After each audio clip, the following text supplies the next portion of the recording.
I'm a widowed farmer, and there's something that happened on my property that I've never been able to forget. That day I was walking across the yard when I saw a pregnant woman running in a panic near the chicken coop, trying to save my hens from a snake. That scene was already tense enough on its own, but what I discovered shortly after completely changed everything I thought I knew about that situation. And to this day I get chills just thinking about it. But before I tell you exactly what happened that day, I want to ask you something. When you're done listening to this story, drop a comment down below telling me what you thought, and give it a rating from 0 to 10. And tell me what city you're watching from, because I genuinely want to get to know the people who follow my stories. And if you enjoy this kind of story, subscribe to the channel to support my work. I'm counting on you. My horse felt it before I did. His ears swiveled toward the old dirt road, the one nobody uses anymore since they opened the new highway closer to town. I pulled the reins back slowly, looking toward the same spot he was staring at. It was mid-afternoon on a Friday, the sun burning the back of my neck, and I was riding back from town with a few bags of feed and medicine for the cattle. 3 hours on horseback, same as I always do, same as my father did his whole life. I wasn't expecting to see anyone on that road, but there was someone, a woman, walking crooked, barefoot, dress torn down the back, hair plastered to her forehead from sweat. She was stumbling side to side like a wounded animal trying to find shade. When she saw me, she stopped. She looked at me with a fear so deep it seemed like I was the danger, not the salvation. I climbed down from the horse and stood still. I didn't want to spook her. I raised my hand slowly, the way you do with a skittish animal. "Ma'am," I said, "do you need help?" She didn't answer. She just shook her head like she didn't know whether it was yes or no. Then she dropped to her knees right there, in the red dust of the road. I ran to her. I grabbed the canteen hanging from the saddle and gave her water. She drank like she'd never seen water in her life. When I looked closer, I saw dried blood on her arm, marks on her neck, and her eyes. Those eyes didn't belong to someone who had gotten lost.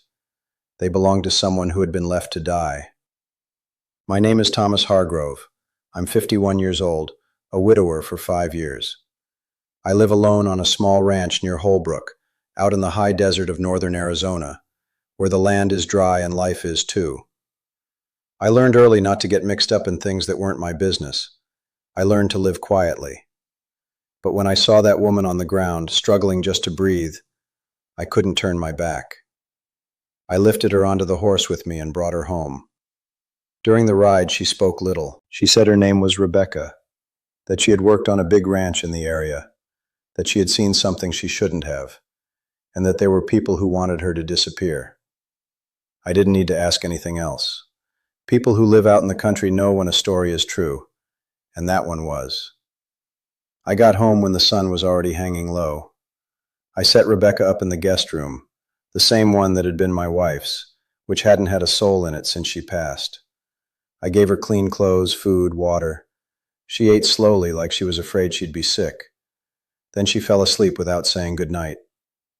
I sat out on the porch watching the night roll in. I knew I had done the right thing, but I also knew that doing the right thing sometimes comes with a cost. The next morning, Rebecca woke up calmer. She sat at the kitchen table with me and told me the whole story. She had worked at the Silver Ridge Ranch, the biggest property in the region, owned by a man named Gerald Whitmore, a wealthy, influential, well-respected man. Owner of land, cattle, and people too, from what folks said. Rebecca did the housekeeping, cleaned, cooked, kept things in order. One day, without meaning to, she walked into a locked room looking for cleaning rags. She found documents, fraudulent contracts, altered receipts, evidence that Gerald Whitmore had been illegally diverting water from a federal irrigation project to flood his own land, while leaving the small ranchers in the area to wither in the drought. Among those small ranchers was old Walt Cooper, a man of 70 who had lost everything. His crops dried up, his livestock died. His wife fell ill from the heartbreak and never recovered. Walt was left alone with nothing, living in a makeshift shelter on the side of the road. Rebecca filed it all away in her mind. She didn't touch a thing. She walked out of that room and pretended she'd never seen any of it. But Gerald Whitmore grew suspicious. He had 2 men start following her. When he found out she had seen those papers, He decided to handle the problem his own way. They tried to make it look like an accident. They drove her out to an isolated stretch of desert, left her there in serious trouble, without water, without food, under the scorching sun, waiting for nature to do the job. But she managed to get herself free. She walked for hours, and that was when I found her. I listened to all of it without a word. When she finished, I took a deep breath. I knew that if I truly helped her, I'd be walking into a fight that wasn't mine. But I also knew that if I did nothing, I'd carry that weight for the rest of my life. "Do you have proof of any of it?" I asked. She shook her head. "I didn't take anything, just what I saw." That wasn't enough. One person's word against another's, poor against rich, it never goes well. But there was someone who might be able to help. Dale, my brother-in-law, works for the State Attorney General's office in Phoenix. We hadn't talked much since my wife died. He never forgave me for not getting her to a doctor sooner, as if I could have known her heart was going to give out like that. But he was a man of the law, and if anyone could do something, it was him. I called from the payphone in town. I explained the situation. Dale went quiet for a long stretch. Then he said, "Bring her here, tomorrow.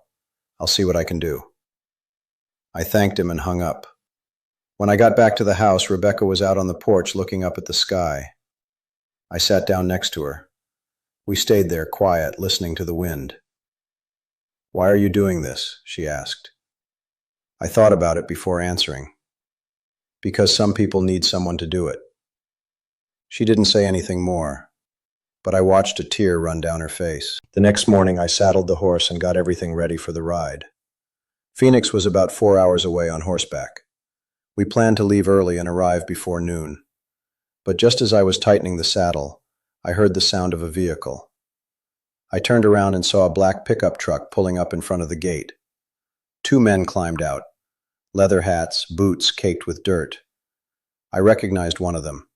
It was Randy, one of Gerald Whitmore's hired hands. The other one I didn't know. "Morning, Mr. Hargrove," Randy said with a smile that wasn't a smile. "We're coming around asking if you've seen a woman out this way. Dark hair, long. She ran off from the boss's ranch. She's not well in the head, you know how it is. We're real concerned about her." I looked him straight in the eye. "Haven't seen anyone." He looked right back at me. He knew I was lying, but he couldn't prove it.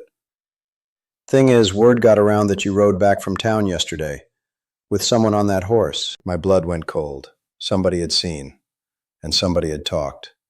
"I brought back a calf I bought from old Pete at the feed store," I lied again. "It's out in the back pen. Want to take a look?" Randy smiled. "No need, Mr. Hargrove. We trust you. But if you happen to come across that woman, let us know, all right? Mr. Whitmore is real worried about her." They got back in the truck and drove off. But I knew they hadn't gone far. They'd be watching. I went straight back inside. Rebecca was hiding in the bedroom, shaking.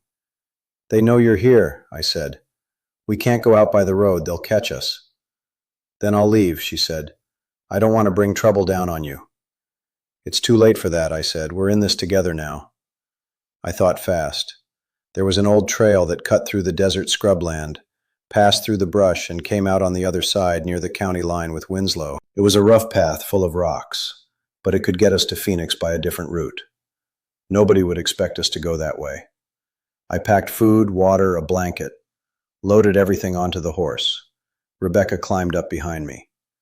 We slipped out through the back of the property, cutting across the pasture. The ride was brutal. The sun was relentless. The horse tired twice. We stopped to rest in the shade of a mesquite tree, drank water, pressed on. Rebecca never complained once. She just held tight around my waist and breathed steady. In the middle of the afternoon, when we were already close to the main trail, I heard the sound of an engine. I looked back. The black pickup was coming up the same path behind us. They had figured it out. "Hold on tight," I said, and urged the horse forward. The animal took off. The truck accelerated after us. I knew that terrain, but they had an engine. The gap kept closing. I heard shouting. I heard cursing. I heard threats. Then I saw the old bridge. It was a rotting wooden bridge over a dry creek bed. Nobody used it anymore. It was falling apart, but it was the only crossing. "Trust me," I yelled back to Rebecca. I pushed the horse forward. He hesitated. I pushed again. He jumped. The bridge groaned. It creaked, but it held. The truck tried to cross behind us, and the bridge gave way. I heard the crack of wood splitting, the crash of metal, a man yelling. I didn't look back. I kept going. We reached Phoenix by late afternoon. Dale was waiting outside the Attorney General's office. When he saw us, he came running. "What in the world happened to you two?" I told him everything. He listened without a word. Then he took Rebecca by the arm and led her inside. "You did the right thing, Thomas," he said before they went in. "First time in a long time." I stood there holding the horse's reins, covered in dust, exhausted, but feeling something I hadn't felt in a long time. Relief. Not the relief of something being over. The relief of having started to set things right. Rebecca gave her statement. Dale obtained a search warrant. They went into Silver Ridge Ranch. They found the documents. They found everything. Gerald Whitmore was arrested 3 days later. The federal irrigation project was reinstated. Walt Cooper got the water that had always been rightfully his. He planted again. He harvested again. It didn't bring his wife back, but it brought back his dignity. Rebecca moved to Phoenix and got work at a restaurant owned by a friend of hers. She called me once just to say thank you. Said she'd never forget. Neither would I. I went back to the ranch, back to the quiet, back to the desert. But something had changed. It wasn't the land, it wasn't the house. It was me. I learned that loneliness isn't a punishment, it's a choice, and that sometimes you need to choose differently. Now, whenever I ride past that old dirt road, I look at the spot where I found Rebecca. And I'm grateful. Not for having saved her, but for her having reminded me that I could still feel. Life on the land goes on. The sun rises, the sun sets, the cattle graze, the wind blows. But now, when I lie back in the porch chair and look up at the starlit sky, I don't feel alone anymore. I feel like I was part of something bigger, something that matters, and that, when all is said and done, is everything a man needs. The desert holds secrets, it holds stories, it holds pain, but it also holds the chance to start over. And I started over. If you enjoyed this video, please subscribe to my channel. I promise to bring you stories every day that will make your life a little brighter. Leave a comment telling me what you thought, giving it a rating from 0 to 10, and thank you so much for being here.